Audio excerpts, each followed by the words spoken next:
In 1949, one of China's most famous landmarks, Chongqing Street, marked the border between Hong Kong and Shenzhen. On one side stood Hong Kong, and on the other, Shenzhen. Behind the Chinese soldiers, the boundary was clear. This was China. In 1980, Shenzhen was designated as a Special Economic Zone, SZZ. Back then, aside from residents, people from other parts of China needed special permits to enter Shenzhen. Even if they made it to Shenzhen, they couldn't step into the special zone within the special zone. Chunyin Street. Crossing Chunyin Street meant entering Hong Kong. For many Chinese people, Chunyin Street represented a window to freedom and prosperity. Shenzhen, once a small fishing village, surged to become the economic frontier of China after the country opened up. Its proximity to Hong Kong gave it the perfect advantage, propelling this tiny village into a global economic hub.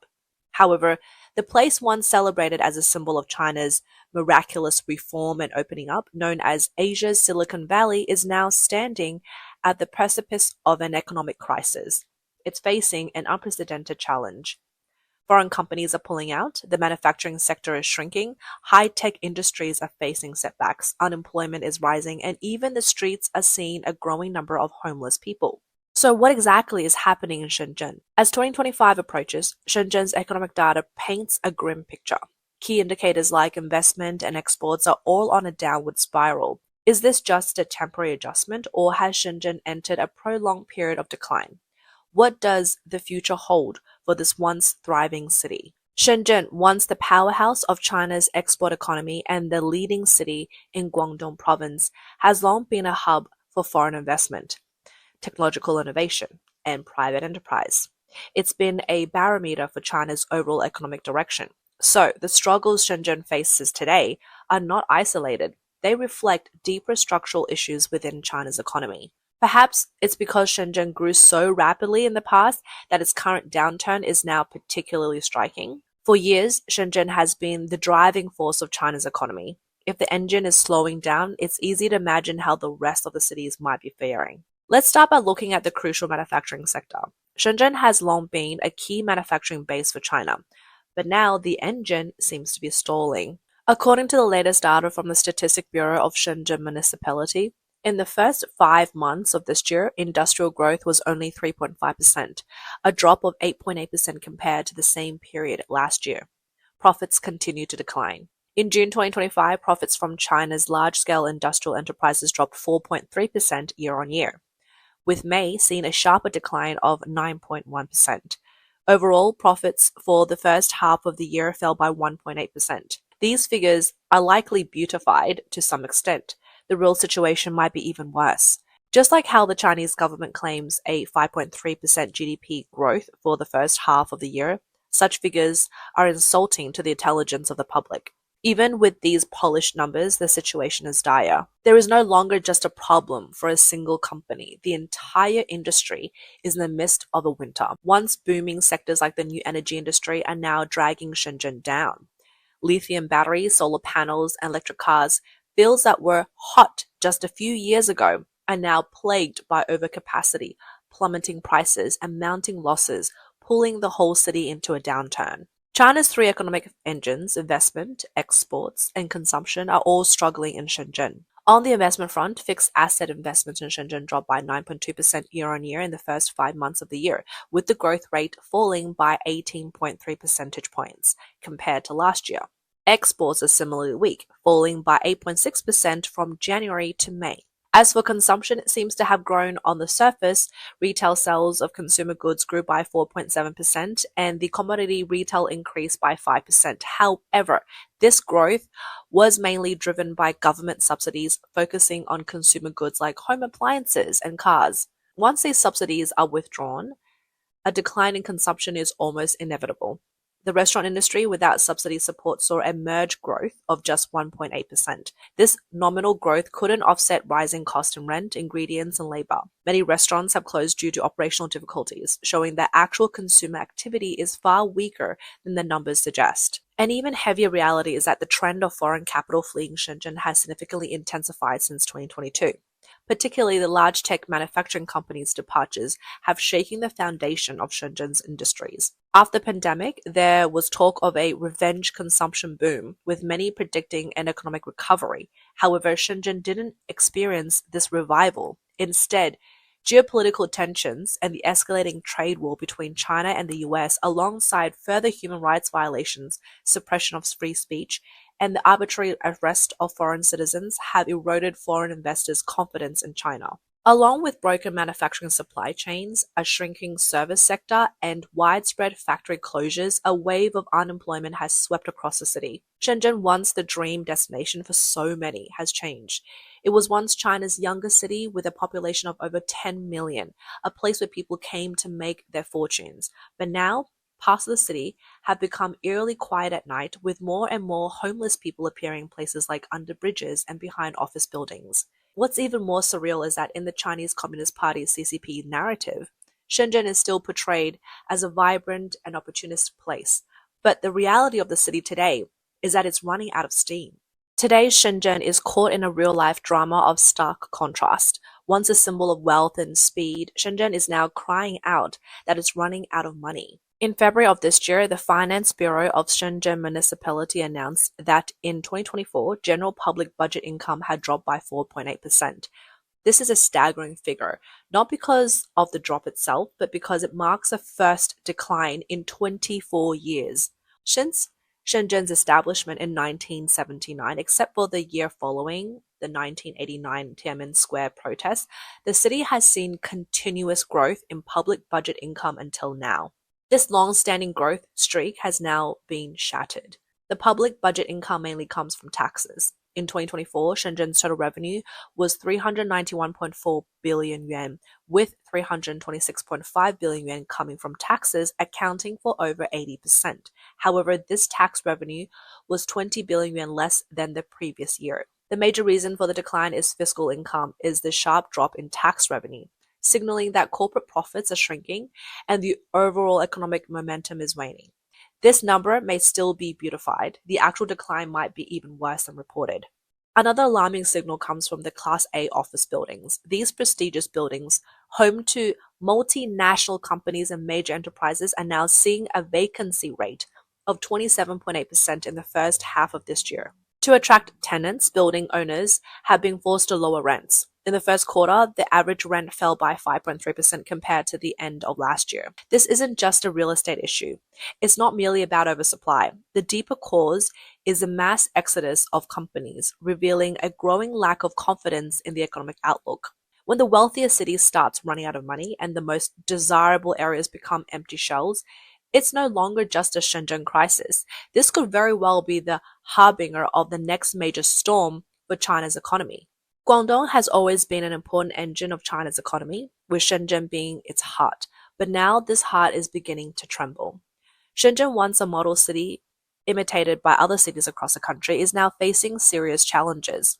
What went wrong? Looking back at the past 30 years of Guangdong's economic miracle, there has been one critical pillar supporting it: Hong Kong. For a long time, the flow of capital from Hong Kong into China, known as foreign direct investment, accounted for more than 70% of all foreign investment in the country. A significant proportion of this capital flowed into Guangdong and the Yangtze River Delta. The reason this capital ended up in Guangdong is not just due to its proximity, but also because of familiarity in terms of personal relationships, shared language, and similar living habits. The networks were already in place, which naturally made it easier for Hong Kong businesses to settle in Guangdong, especially in Shenzhen, which share a direct connection with Hong Kong. Hong Kong has long been a springboard for Guangdong's external connections and a secret weapon for southern China's rise. However, this model is now beginning to break down and lose effectiveness. In recent years, Hong Kong's economy has experienced a dramatic decline. Since 2020, Hong Kong's overall economic environment has undergone significant changes. Its financial reserves have dropped from a peak of 1.1 trillion Hong Kong dollars to less than 600 billion, with consecutive annual fiscal deficits exceeding 100 billion Hong Kong dollars. Once a global financial hub, Hong Kong is gradually transforming into a city marked by long-term deficits, significant talent loss, and the ongoing retreat of foreign capital. Recently, it may seem that there have been a lot of IPOs, but these are mostly from mainland Chinese companies. These firms either didn't dare to list it in the US or had already done so, but were concerned about scrutiny and delisting, so they chose to list in Hong Kong for a second time. On the surface, the increase of IPOs might suggest that Hong Kong remains a global financial center, but in reality, this aura is gradually fading away. The Greater Bay Area initiative, promoted by the CCP, once claimed it would create a super economic zone to have Hong Kong and Macau driving the development of the area and integrating into the region. However, once Hong Kong was fully integrated, it essentially faded away, losing its distinctiveness and heading towards decline. After all these years, the reality is clear. The so-called rapid development of the Greater Bay Area hasn't brought prosperity. Instead, it has caused Hong Kong to lose its uniqueness, and is steadily heading towards obsoletes. The decline of Hong Kong has disrupted the economic lifeline of Guangdong, leading to ongoing financial setbacks for the province. This downturn in Guangdong could signal the start of broader economic challenges for China. Now, returning to Shenzhen, why has it ended up like this? This is not just a simple economic fluctuation, but rather a multifaceted systemic collapse. The crisis comes from several major sources. Number one, significant changes in the external environment. The US-China trade war, sanctions from the US and Europe, and tariff barriers have all directly impacted export companies, causing orders to flow to Southeast Asia, including Vietnam and Indonesia. Some foreign capital has simply withdrawn from China, with some funds even returning to their home countries. The foundation of China as the world's factory is now shaking. Number two, a significant drop in domestic demand. The real estate market has slumped and consumer confidence has collapsed. People are no longer willing to buy or can't afford to, despite government stimulus policies that only offer temporary relief without addressing the larger trend. Number three, systemic issues coming to the forefront. Local governments are facing growing fiscal pressure, as evidenced by the decline in Shenzhen's tax revenue, leading to a near breakdown of the financial chain. Government growth is stabilizing. Resources are mostly directed towards state-owned enterprises and large corporations, pushing small and medium-sized enterprises and individual entrepreneurs out of the market, leaving them with shrinking space to survive. Number four, the collapse of once booming industries. Industries like solar panels, lithium batteries, and electric vehicles, which were once government-subsidized star industries, are now suffering due to financial strain. Overcapacity, price wars, and a wave of bankruptcies are leaving once bustling tech parks deserted. Number five, the collapse of high leverage models. Corporate borrowing and personal consumer credit have led to a financial crisis as the economy weakens. Cash flow problems are no longer just an issue for businesses, but are now affecting ordinary people who can't afford their mortgages. This situation is becoming increasingly common. Number six, political risk causing a complete collapse of confidence. The CCP's aggressive regulatory crackdowns, arbitrary detentions, arrests, and kidnappings of foreign nationals, along with increasingly harsh censorship and severe restrictions on capital movement, have made foreign investors unwilling to invest and local businesses unwilling to expand. The current problem is not just a lack of money, but a lack of willingness to invest in the future. This is not just one storm, it's the tearing apart of China's economic foundation by six simultaneous cracks. The most terrifying aspect is not the economic downturn itself, but the collapse of confidence, which is happening faster than the data can capture. The rapid fall of Shenzhen, the economic leader of Guangdong, is a direct consequence of the CCP's actions in Hong Kong, its deliberate efforts to destabilize and destroy Hong Kong. In 2018, CCP Major General Xu Yan made controversial remarks claiming that Hong Kong people are the worst, even worse than Taiwan people. And in Taiwan, there aren't many real anti-communists. About 80% of the population is indifferent to the Communist Party. He further claimed that after the Chinese military entered Hong Kong in 1997, he participated in research on the social situation in Hong Kong with military leaders stationed there. He conducted a class analysis of Hong Kong people, categorizing them into three groups. Number one, local educated under British rule who have little animosity towards the CCP. Those who fled Hong Kong after being persecuted by the CCP in 1949 to 1950 held strong resentment towards the CCP. Refugees who fled during the 1958 and 1961 famine period who had negative views of the CCP. Xu's comments reflect the mindset of the highest level of the CCP. His words are essentially a mirror of the CCP's attitude. Why does the CCP have such a strong negative view of Hong Kong? It is because many residents of Hong Kong maintain a clear and informed perspective on the CCP, making it harder for the party to manipulate or control them. This was evident in the case of Ni Kuang, one of the prominent intellectuals who fled China after the CCP's rise to power. After the Tiananmen Square massacre, it was Hong Kong's grassroots groups that helped rescue students who fled, which intensified the CCP's resentment towards Hong Kong. Moreover, Hong Kong's prosperity and freedom have long highlighted the contrast with CCP-controlled mainland, where many aspects of life have been marked by authoritarianism and poverty. The existence of Hong Kong itself serves as a stark contrast to the CCP's regime. In the past, Hong Kong was a place where books and ideas banned in China could freely circulate, and the open exchange of information made the CCP wary and fearful, as they constantly sought to suppress the city's freedom. Before 2000, the CCP's economy was still weak, and Hong Kong was China's key gateway to international trade. The party could not afford to lose Hong Kong, the golden goose of the Chinese economy. Thus, over several decades, the CCP developed a detailed plan to slowly infiltrate, replace, and ultimately undermine Hong Kong. The Guangdong Hong Kong Macau Greater Bay Area Initiative, promoted by the CCP, aims to integrate Hong Kong's economy with mainland China and weaken Hong Kong's independence. According to an article published in 2024 by the CCP Social Sciences Network, titled Building the Guangdong Hong Kong Macau Greater Bay Area 2.0, it suggests unifying currency and documentation across the three regions and establishing a Greater Bay Area Committee to strengthen unified leadership. This proposal sparked strong opposition from Hong Kong citizens. One local resident expressed her concern that the integration of the Greater Bay Area meant Hong Kong would lose its unique characteristics and be subsumed by mainland China. She recalled how during the 1997 handover, many believed Hong Kong would maintain one country, two systems, but now the city faces a stark reality of growing integration with the mainland. She admitted that she couldn't even find the words to express her fear, feeling unsafe and witnessing dramatic changes in Hong Kong. She worried that if Hong Kong lost its independence currency, people's wealth would be impacted, especially with the risk of Hong Kong dollar being devalued to match the RMB. While she acknowledged that Hong Kong still maintains some level of independence and freedom, she expects that in the end, these will all be lost. Although she doesn't plan to immigrate, many of her friends have already left or exchanged their Hong Kong dollars for foreign currencies.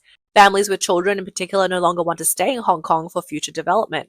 Hong Kong once had one of the world's most esteemed police forces, but it has since become more aligned with mainland China's law enforcement. During student protests, mainland Chinese police were sent to infiltrate the Hong Kong police force, tarnishing its reputation. Hong Kong once had the world's top financial services talent and the most efficient, clean government officials, but now much of the talent has either fled or disappeared. Hong Kong used to be one of the world's freest and most competitive economies, but now it has become almost indistinguishable from any ordinary mainland city. Under the CCP's aggressive policies, Hong Kong's economic vitality is dissipating, and its former prosperity seems to be a thing of the past. In 2020, the United States revoked Hong Kong's special trade status, and by 2024, it updated its business warnings regarding Hong Kong. The CCP believed that by leveraging infrastructure projects and policy support, it could replicate Hong Kong's success in the mainland and replace Hong Kong. However, what the CCP failed to realize is that Shenzhen has not succeeded in replicating Hong Kong's model and certainly cannot replace it. The current situation is that Hong Kong is on the decline, but due to the city's collapse, the economy of Shenzhen and Guangdong has also fallen even faster. Hong Kong's decline has already shaken China's fragile economy. The CCP's officials still failed to understand that Hong Kong's true wealth lies in the talented workforce, robust legal system, and free market environment, not merely in skyscrapers. Without Hong Kong, Shenzhen will struggle to live up to its potential. Once a vibrant global hub, Hong Kong's loss could have far-reaching consequences for the entire region.